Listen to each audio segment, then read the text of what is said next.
This week on the tie-in, Mr. TheTie-ins.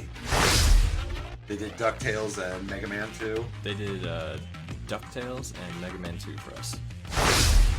That game is passing you by.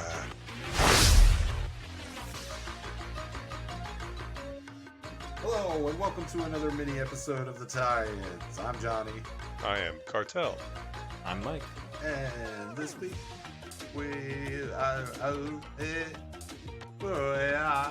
Heck of a week. I started a regular episode there for a second. How do I start mini episodes? I forgot now. Take two. Hopefully, this week it won't be a maxi episode because we are recording at 9 o'clock on Tuesday night before this comes out on Wednesday. Guys, how you doing? How's everybody been? Rocking and rolling. Been crazy nights over at the job, you know. But some sold out shows, some good shows. So yeah. Last night wasn't sold out. Last night was not sold out, but over the weekend we had a few sold out. Yeah, you did sound for Mr. TheTie-ins. Man, I You are cannot having talk tonight. problems. Yeah. Mr. Plug. Yeah, Mustard Plug did sell out the place, and it was fun. Ska's not dead. Scott is not dead in 2023. It is alive. In fact, at that show they announced the Toasters gig and the Mephistopheles gig coming up. So They've got to be so old. Wow. I mean, yes, they are. Yes, yes. Those bands are older than us. Then the Toasters are technically the first U.S. ska band. So little ska history. This is ska facts. history. Wow, look at you. Little ska history for you. Dropping scats. Scacks. Never mind. Michael, how you doing? Doing okay. Had soccer tournament weekend, so lots of games in the cold, although Sunday wasn't too bad. It was kind of nice out Sunday, so not cold and windy like Saturday. Not a ton of time to play games. I did do my homework, and I will say, last episode, 2 episodes ago, you told me to change my outlook on the homework. I tried that going into Captain Crunch. Didn't work. Wasn't it Captain Crunch that I said that about? I don't remember, but it didn't work. No. Or it wouldn't have helped. It wouldn't have helped Captain Crunch. But this one, and we'll get into it, this one I did not mind playing, so it didn't feel like homework. Cartel, have you been playing anything new? Doing anything? I've been watching anything? I've been crushing NBA on my Switch and on my PC, of course. I found a Xbox 360 on the curb yesterday. So awesome.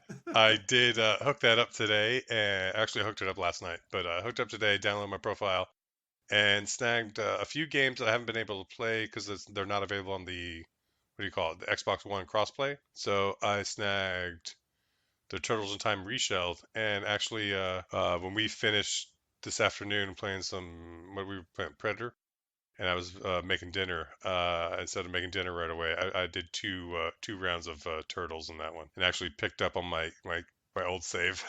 Nice. Pretty cool. That is one of the benefits of the cloud. Pretty cool to play a game. That house that was probably 3 or 4 moves ago, and that would probably be close to 14 years ago. So that's pretty cool. That is. And the cloud could have saved us from dancing, and Super Monkey Ball. But... You mean friend of the pods? Oh, that's true. Dancing. Yeah. I bleeped that out. Also, I am behind on The Last of Us, so. I just caught up today. I didn't want to, but I will say this. This episode is the episode I've been dreading. The reason I did not want to watch this time, my opinion was swapped. The game got me harder than the episode did for some reason. Maybe it's because I knew what was coming. I was prepared for it. But yeah, I tried to watch episode 1 of History of the World Part 2, but for some reason my Hulu wouldn't load it. It just kept... The little bar just kept going across the screen. It sucked. I've had a few problems with Hulu lately, but I also have been just burning through Avid Elementary, so I also recommend that. Still. Sorry, I was letting my cat out of the room. I was letting the cat out of the bag about me and Michael going on an adventure this past weekend. That's right. Tell us about the con you went. It was pretty awesome. We went to Game Mason, I think. I think so. A little game showcase at George Mason University. There was arcade games everywhere. The day we went, Bit Brigade played. They were awesome. They did DuckTales and Mega Man 2. Shout out to Brit Brigade. If you're unfamiliar with Brit Brigade, then just check them out. They're a band that plays, what do you call it, live video game soundtracks, while one of their quote-unquote members, I guess. Oh no, he's definitely a member of the band. But I mean, He he doesn't play. dances- He doesn't play an instrument, but he is called Player One. He is Player One. He does beat the game on a video screen while they do the soundtrack. So totally awesome, cool stuff. You've done sound for them, haven't you? I've done their show at least twice. Yes. They do Castlevania for you? Did you specially request it? No, they did. I think before COVID hit, they were supposed to do Castlevania, but I think that got canceled. But I do remember they did Zelda and one of the Mega Mans, I believe. So they did DuckTales and Mega Man 2 for us. It was cool. Yeah, it was amazing. I think actually, don't quote me on. I know he did the Mega Man, but I don't know which other one he did. But I know he also did like maybe first what do you call it? First Mario Brothers, maybe? I don't even know now. I like how you were like, I guess the guy who plays is part of the band, and now you're just straight up saying, "Oh, he did this game, not they did." Now he's the only one in the band. There was also an amazing Q&A with Carolina Ravassa. I think it's Carolina, but I don't remember. An amazing voice actor. Does some video games, does some Nickelodeon cartoons, some Disney cartoons. Most famous for Sombra in Overwatch and Raze in Valorant. It is my dream to be a voice actor, just doing stupid voices all day long. And it was a really cool Q&A. So yeah, it was really fun. We I don't know, me and Mike got out of the house. That's something we don't normally do. Or I don't.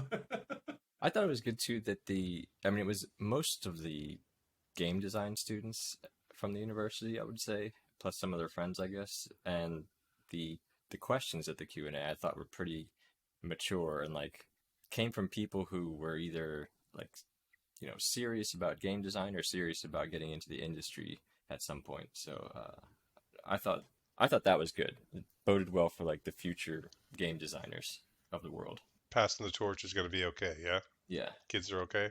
Kids are all right? Kids are all right. And as far as games I've been playing, I told Mike, I think we've discussed this before on the pod. I don't know if it was during a mini episode or during an episode that hasn't come out yet. Whatever. You're going to have to zigzag between episodes because we record all kinds of weird times. But to get Mike to play a game, I have to tell him how it's like Tribes. To get Cartel to play a video game, which I want to get Cartel playing Wolong with me, I have to tell him it's like Diablo because you can design your own banner. So, are you going to play with me? Well, yeah, when I get my next day off here coming up. Yeah. It's kind of like Castlevania because you can walk in both of them. Yep. Yeah, it's exactly the same. Is there a bat? Like a bat flying around? I gotta kill it. There are birds, so that's close. There you go. I have not gotten very far because I suck at Souls-likes. It makes me sad how bad I am. I'm the king of dodge. I am not the king of deflect. To be fair, as I was searching for news for this episode, every page had like 2 or 3 articles on how hard the first boss in Wolong is.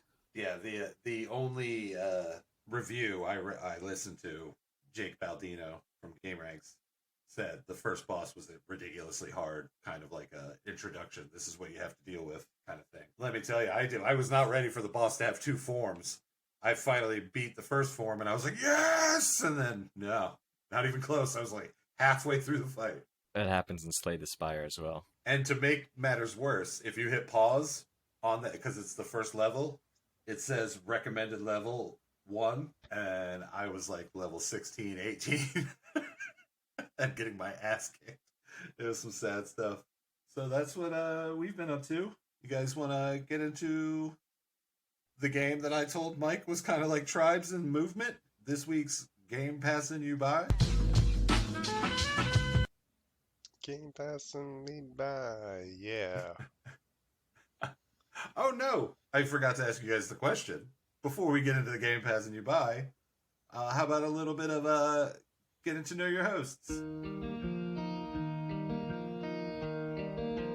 Getting to know your hosts. Guys, this week's Getting to Know Your Host question. What was this week's question? What is your favorite platformer of all time? Cartel, we're going to you first, buddy. Genesis. I know it's coming. So, all right, in my head, I'm thinking platformer is something like Shinobi 3 on the Sega Genesis. I know it's probably not what you're looking for, and that's what I've got. Otherwise, it's probably going to be one of the Uncharted. It's probably Uncharted 2. I feel like they worked out the kinks in 2, but I mean, I don't really think of Uncharted as a platformer, so yeah. I was gonna say I don't think of that as a platformer. Yeah. If you go to the Wikipedia, it says Shinobi 3 is a hack and slash platform game. So you got it. Okay. Okay, because in my head, I'm thinking like those were the ones I played the most, like the original Shinobi, Return to Shinobi, and like those were my games. Shinobi 3, I bought it on my birthday. Actually got hit by a car buying it because I rode my bike to the store. Got hit by a car. And That's what happened. still went and pick up the game and like ran home to like play the game. And like I remember like the people like who hit me were like, you need to like chill and stay here and make sure you're okay. I was like, no. I'm playing this game. Peace. Shinobi is life. Yes. So yeah, that's me. Right on. That story reminds me of when Same earlier mentioned friend of the pod and I were on our way to Blockbuster to rent a video game when we were younger, and I got my eye straight up crookified by someone, and we still went even though I was throwing up blood and had a major concussion. But yeah, Michael, same question. All right. You may not count this, but if you do count it, it's my number one easily. Would you consider Trials HD a platformer? Ooh. Honestly, I thought you were gonna come at me with the Tribes tutorial. So I'll accept. I think that counts as a platformer. You're doing lots of crazy jumps, trying to make them. I mean, for me, it's what makes a good platformer because it's easy to learn. You can get into it right away, and it starts off super easy. But the skill ceiling is ridiculous in that game, with very simple controls, like 4 controls. That's it. If there's even 4, or just 3, but super simple. And stop, go, reverse, and then like lean or something even. Yeah, you get throttle, brake, and lean, and I think that's it. Yeah. So awesome game. It is a great game And super fun to play with friends. I would say if we're going more traditional platformer, I had it set up for you for my best 2D was Mario Brothers 3. And my best 3D was Mario 64. Both of those I had like the most memories of as a kid. Mario Brothers 3 was like the first Mario that I felt really good at as a kid. Like the Mario Brothers 2 I liked a lot. Mario Brothers 1 I liked a lot, but I was much younger. Still could beat them, but like wasn't awesome at them. Mario Brothers 3, everything felt really good, and the overworld map was kind of cool. It was kind of like Zelda, kind of like Zelda 2. I feel like definitely 3 was like the one where they like just got everything right. Yeah, 3 was like you could tell games were getting like more advanced. Those damned wrench throwing gophers. Yeah. And then the Hammer Brothers. Then Mario That's 64. not who I'm talking about. Oh, those ones. Oh, yeah. Okay. On the battleship. Yeah. Oh yeah. The Bowser ship? Battleship? I Yeah. don't know. Mario 64. Yeah, Mario 64 was like revolutionary though. Like you thought Mario Brothers 3 was awesome, and then Nintendo 64 comes out, and you play Mario, and you're just like blown away by that game, and especially how big it was. I mean, the number of paintings that you could jump through and the number of stars that you could get, it was like 120 something stars to get. Every single level you could go back into and have different objectives. Super awesome game. Looking back on it though, controls not as tight as you would like. So for like, I could be mistaken because I'm going off of memory here, but I'm pretty sure they were making Mario 64 before there was a Nintendo 64 hardware or controller. So that might be why they were figuring all that out with like a modified Genesis controller or something like that. I don't remember the specifics, but yeah, I believe that might be why the controls are a little. Plus, I mean, it was the first real big 3D game, so yeah, true. And I'm gonna give honorable mentions. Oh, all right, go ahead. I mean, to go from like Super Mario World on SNES to go to Super Mario 64, I mean, that's a good jump. You know what I mean? Yeah, for sure. Oh yeah. All right, my honorable mentions are Rayman Legends, Good one. Sonic the Hedgehog, and then ones that I wanted to love as a kid, but I wasn't good enough. Mega Man, Metroid, Rygar, and Strider. Ooh, Strider. Ooh, that's a great one. Which I loved, but I sucked at them. I have got to play this Strider game that you both love so much. Did you play Rygar? Yes, it was great. Barbarian with an axe? What did he threw? No, I believe something. you have a projectile. He threw something. I think it was a shield. Yeah, I want to say it was like a circular, like a crawl type thing. Yeah, he threw something. I don't remember what it is. But he is a fat guy. I'm Googling. Yeah, I don't know if I ever played Rygar. Oh, I guess he's not too fat. I think your idea of what's fat and what's not is a little skewed there, guy. Well, I had to choose by emotional attachment. So I think I know yours, but go ahead. I'll see if I'm right. Mine is a PlayStation 1 game. The reason I chose it is because it is the first game besides NES era when me and my sisters were all younger. It is my first game as a teenager / adult that I remember playing with my oldest sister, and it is Pandemonium for the PlayStation 1. That's not what I was thinking. Pandemonium is just a great side-scrolling 2.5D platformer. You can either play as the Jester or the Acrobat. I think the Acrobat tries to do a spell and accidentally blows up the town, and then you got to fix it, is the storyline. Yeah, it's just a great PlayStation 1 era platformer, and we played Hot Seat, me, my sister, and her husband, question mark, my brother-in-law. My brother-in-law. Yep. And we had a blast. I think Hot Seat platformer or Hot Seat single player is overlooked. Yeah, definitely. I prefer Trials HD Hot Seat. Yeah. It's a really fun way to play a single player game. Oh, definitely. Especially a story heavy single player game. Just everybody sitting around getting into it. And then, you get to the different parts where people have different strengths and weaknesses, and you know who to pass the controller to. And you're all sitting around laughing and having a good time. Yeah. I thought you were going to say Little Big Planet. No, I actually barely played Little Big Planet, surprisingly enough. I remember it being great. Isn't that PlayStation? Yes. Yeah. All right. So yeah, he doesn't have a PlayStation. So yeah, there's no way. But I go to people's houses with games, buddy. Yeah. All right. I forget you leave the house to play games. His number one game is just a PlayStation game. I did own a PlayStation 1, but I did not play that on my own PlayStation 1. I played it on my sister's, so... No, I figured it was because all the nieces and nephews played it so much that it would have been a gaming experience with you and your nieces and nephews. Yeah, no. When they all started playing games for real, they were playing together, so I never really got a chance to play with them. They shut you out? I do remember my nephew one time I was playing hockey and he was on a controller that wasn't plugged in, and I convinced him that he scored on me, and years and years later he would still bring it up. Finally, I think I told him that he wasn't even plugged in, dude.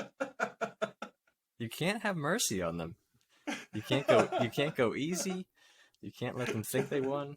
They'll never get better. I agree with that statement, but I mean, just Alright, so- just so you guys know, when my brother has his children, I'm gonna be asking you guys advice all the time of like how to be cool uncles. So it's coming. yeah, you just be a dummy, loud and obnoxious dummy, and they all love you.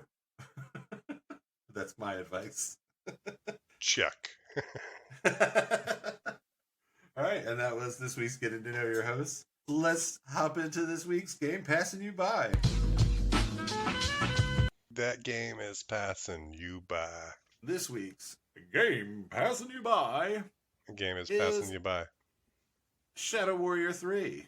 Shadow Warrior 3 is a 2022 first-person shooter developed by Flying Wild Hog, published by Devolver Digital. It is a complete surprise to me. I had never played any Shadow Warrior game because Shadow Warrior to me sounds like stealth, and I'm not a huge fan of stealth games. It is not a stealth game, gentlemen. Nope. Not There at is no all. stealth. I thought we were getting a Tenchu. Nope. You got Serious Sam or Doom Eternal. Yeah, I'd say it's a ripoff of the modern Dunes, the remakes. Yes, for sure. With a Serious Sam edgelord twist. No? Yeah. Yeah, I mean, It's marked in my bad column, but yes. It is potty humor, kind of. oh, for sure. I mean, some of the jokes hit for me, but most of them were just groans. Yeah, it's few and far between, for sure. But I feel like that's also what people would say about me, so I can't really judge by that. But let me tell you, this game is fast, smooth. It's like, to me, it was like Jet Set Radio Doom. Like, you were just skating around, hopping, your little hook shot pulling you. I will give you that. And it did feel smooth, good movement, but did it feel like there was much of a point to those sections to you? Traversal? Yeah, but Or are you talking about the fighting sections? well, no, the fighting sections were fun, but I mean you just sort of moved in a straight line from section to section, from arena to arena, and there was nothing Yeah. in those sections. Like, there was no hard parts, just grapple when you see the green circle, and the platforming was easy. It was really forgiving. Like, the leaves to run on, almost impossible to miss. So I mean- you didn't find the secret areas. Oh yeah, I did, Okay. which were not so secret. I don't know. Yes, the movement felt good, but looking back on it, it's like, why did these things even exist? It was fun to play. The You didn't have fun I- running around? I had fun. I had fun in the arenas. The running around was meh. Really? I had a lot of fun doing the traversal stuff. I was And, I was stoked to be wall running and like jumping, Oh, double yeah. jumping, and doing the dash. And It I felt was good like, at "Oh, okay, first. cool."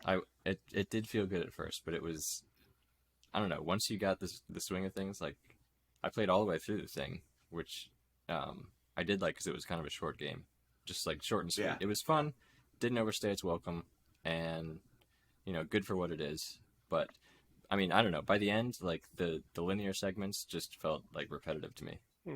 Let me ask you guys this. What difficulty did you both play on? oh, I went easy. Just to I played check it on out. medium. I played on I medium. also played it. What'd you play on? I also played on easy just because it was a Game Pass game that I was trying to get this review together for. So I just wanted to play through it. I played on medium, and it was still easy. On medium, did you, every time you met a new big guy to fight, did you get an automatic finishing move on him? I don't know if it was automatic or not, but I always did them eventually on them. I can't remember if it was automatic. Because I liked that every time, like just the first time that you met them, Right. it showed you, the finishing move. It let you I think it did. get a hold of the Yeah. get a hold of the weapon that you pull out of them, and I'm pretty sure it does because that's usually the game mechanic in the new Dooms of like it's rip and tear to defeat the enemies. You know what I mean? Like you have to each gun does different damage to the enemies. Each gun, like the way this thing is Yeah. the whole different guns do different damage and then different what do you call it? Melee attacks, blah blah blah, drop different whatever items. It was total modern Dune clone, which great, cool. If you like that, if you like those new Dooms, you're gonna like this. apparently this is divisive for the fans of the Shadow Warriors series. I know nothing about that. Never played any of the Shadow Warriors until now. I might go back and play the other ones because I did really enjoy this. I feel like we should go play Doom's 2016 Doom Eternal then. Yeah, I have never played that. I want to yeah, play like the previous Shadow Warriors or to see what all the complaints are about because like I did feel very restricted in the linear, like it just didn't seem like there was any purpose to them because there were barely any enemies in the linear segments too, like just take me to the arenas, but then at that point you're just a wave game, which they did. Like once you play the game all the way through and you beat it, like you unlock the wave mode where all you do is do waves of enemy to see how long you can survive. The previous games apparently were less linear, more exploration, and I like that better. I would like to be able to like explore the world more because the world looked pretty cool, Oh yeah, it was a beautiful game. but there was invisible walls everywhere. I mean, it was about as close to like what you were talking about, like Jet Set Radio. Like, just put me on a rail and just slide me from arena to arena, and that's it. You brought up a point. I was gonna ask you guys this. New Game Plus. What do you guys think about New Game Plus? it depends on the game. This has a long history. How you say it? I've only done it for one game, and that would have been the Spider-Man game on PlayStation. You didn't The do newer- it for the first Zelda? No, probably not. Maybe? No, probably not. No, not at all. I did So I it for the didn't- first Zelda. I didn't play Zelda till like maybe we were all living together in college. And I actually thought the Master Quest was better in Zelda. I honestly do not remember if I did the Master Quest in Zelda all the way through. Go ahead, Mike. Sorry. I'm okay with it. There are recent games that I've played that are even worse than that. I mean, not worse in a bad way, but just in what they expect you to do. Slay the Spire, I've beat, and once you beat it, it's like, oh no, now you got to do it again, and you can then beat the final boss, the Heart. Nier Automata, I think I've beat Oh that. shit! Yeah, I've I beat guess. that like 8 times, I think. I guess Diablo 3 does that too. Then yeah. There's a ton of different endings. Like every single time you beat the game, you go back and play it again to get a new ending. So I'm okay with it as long as it changes up. So I haven't played this New Game Plus through. Once I beat the game, I haven't gone back to it since for Shadow Warrior 3. But like with Nier, the game changed up so much that it didn't even feel like you were doing the same game over again. It just like you had the familiarity of everything you'd done before, but it was still a new game. So I think it's okay when done well, when executed correctly. The reason I was asking is because at the end of Shadow Warrior 3, it pops up, says you can get a new gun for New Game Plus, and I laughed at it. I had a great time playing Shadow Warrior 3. It was a good game. I definitely recommend playing it. I don't recommend playing it twice. There's no need. No new. I was installing it moments later, or uninstalling it moments later. So I was like, I'm gonna ask them what they think about New Game Plus because I don't have time to play all the games that I want to play, let alone games twice. Yeah, I mean, you got to be a good game, and I was with you. There's no way that I'm doing Shadow Warrior 3 again. My list of it's so weird though. My list of gripes with this game is like huge, but I did really enjoy playing through it, and I beat the game in 2 sittings. So I recommend playing it, but it's like they were close to something good, close to something where maybe I actually would have done New Game Plus, but they're not there. Didn't quite make it. Would you recommend this game? Yes, I definitely play through it once for sure. It's fun. Carsmell? Oh, for sure. definitely check it out. If you're a fan of rip and tear shooters, action shooters, go for it. I too would recommend playing this game. I say it's like, I may have even used this before. This is like really good gum, like Trident gum. It's near the top when it comes to gum, but it's not a good meal. Like, this is not satisfying. This isn't gourmet. There's not a lot of depth to this, but it's good for what it is. If you want slightly better, slightly more polished, but the exact same thing, you play Doom Eternal. And if you want bullet hell with enemy waves, swordplay, gunplay, and actual bosses, then and lots of depth, then you play Nier Automata. All right, and that was this week's game passing you by. Let's take a little break, and when we come back, we'll talk about some video game news.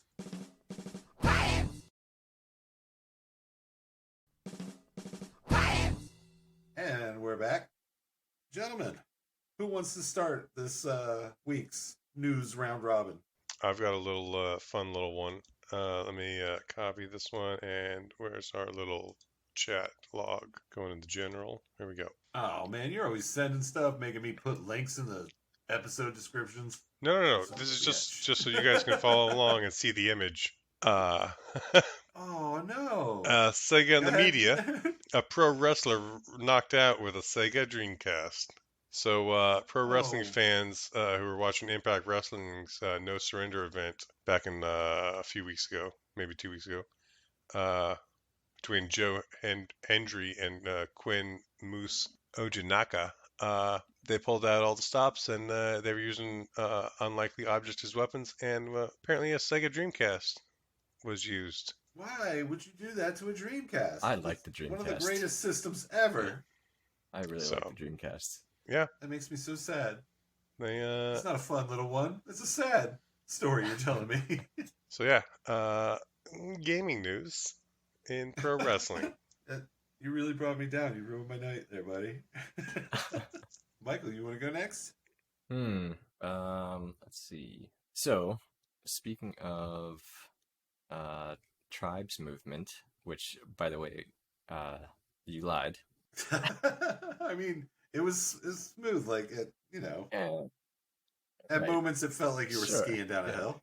Yeah, you were skiing down those little walking things. both, sure. Trying to slide, you were skiing. So I don't know if people are familiar. People probably are, but Tribes, the FPSZ game where sort of skiing got popular in games, was a bug in the first Tribes where they calculated the movement velocity based on the angle of the polygon that you were standing on. So if you were on a steep polygon and you pressed jump, you got some more speed off of that than it.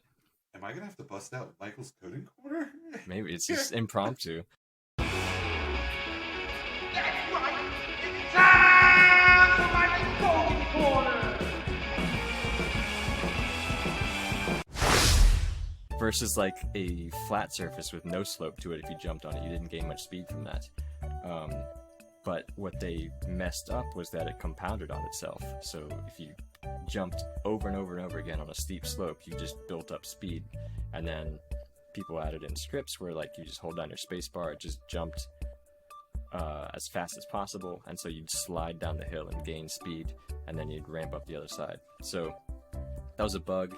They left it in the game, added a whole new element to it. So Destiny 2 players have discovered something almost exactly the same that can fling you around the map super fast. So if you do, I believe it's a heavy strike, there's a couple other things they have to do as well, but there's like 2 or 3 movements that you have to do at the same time, but it operates on the same thing where you do this on a downhill slope and you compound your speed.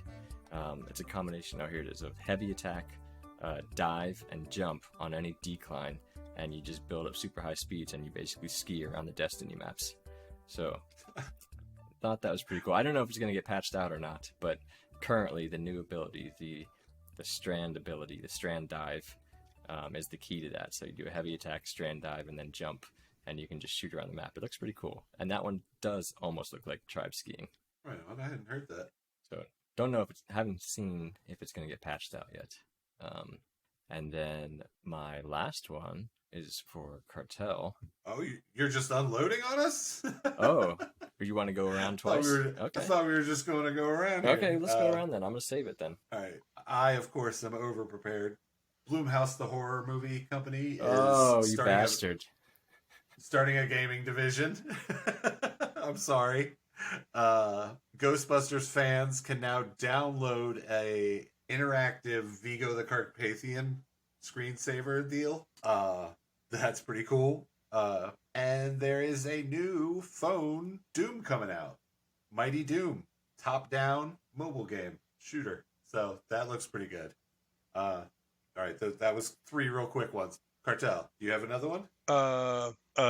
Just that the ready-to-wear Diablo 4 clothes at Milan Fashion Week seem unwearable and have nothing to do with Diablo 4. So I heard nothing about that. Well then, You didn't want to bring up the other Diablo news? I did find this one because this one has like some weird photos, and it was just like, yeah, none of these look like any costume in Diablo. So That's what I wear when I play Diablo, though, so that makes sense to me. but it's fashion, right? Nothing's ever Yeah. wearable at those. It's just all, concepts. Yeah, that's definitely what I wear when I play Diablo, though. That black swoopy tornado looking one. Where do I get that? You know what I mean? Like, do you got it in my size? I mean, I think that's one size fits all. All right, Michael, did I steal your thunder there? No, you know what? You didn't. This is for Cartel. But it's also about Bloomhouse, which was why I thought that you got the same news article. But Bloomhouse and Atomic Monster Production have the rights to a Dead by Daylight film adaptation. It's official. They are looking for a director. And I thought that you should know that, Cartel, because that is a future tie-in, and That is one I would get behind, yeah. one that you are going to make us play, I'm sure. Yeah, I did see that. I was very interested to know what the story is going to be because, Yeah, Right? It didn't say much. I did just see an article today, I think, where a fan theory makes the fact that the same survivors keep getting caught by all these different murderers makes sense, but I didn't read it. I just read the headline. Yeah, I mean, it could go ridiculous and bring in all the different horror brands from all the different universes, or it could just go completely stale and just be like a, Friday the 13th knockoff. Yeah. They might just go with the original cover art murderer guy. Cartel, you know more about that than The trapper or the chainsaw guy, hillbilly. I mean, yeah, I feel like it's just going to be like a what do you call it? An origin story for one of their killers. I feel like. All right, I got a couple more small stories here. Let's see, what do I want to start with? Let's do a board game story. We haven't done much of those. Michael, you'll be interested to know that after 5 years, Gloomhaven is no longer number 1 at Board Game Geek. Really? Charts. Yeah, it's finally been knocked out. Trying to find, I read this story so long ago. Boop, boop. Trying to find what game knocked it out. Brass Birmingham. I've not heard of that. Yeah, me neither, but it looks up our alley. So yeah, that is something you're going to have to pick up for us to check out on our board game weekends. We haven't finished Gloomhaven yet. Yeah, I know. We haven't even gotten close. We haven't finished it in real life or the PC version. Michael, I got another story for you. All right. I don't have one for you, by the way. Did you know that Xbox might not have existed without Minesweeper? I did not. Although I was just reading a Minesweeper article this week, but it wasn't about the Xbox. Bill Gates was so addicted that that's why Microsoft started shipping games, and which led to the gaming division, which led to Xbox. Ah, okay. I Yeah. didn't quite get thought- that far. I only got to him loving Minesweeper so much that they started shipping games, like it led to Solitaire and Pinball being included with Windows. And I got one last story. It is an up-and-coming tie-in that we're going to have to do. A fan-made Golden Girls Persona-esque game is coming out soon, or has been announced. Whoa. Yes. That's pretty heavy. Yeah, it's called Golden Girls Take Manhattan. So it might have something to do with Muppets as well. I don't know.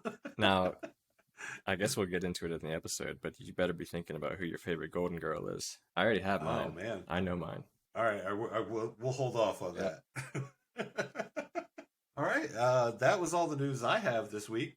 You guys got any more? No? Yes? No? Yes? No? I think that's No? it. Yes? That's all That's for it. me. Yeah. Well, all right.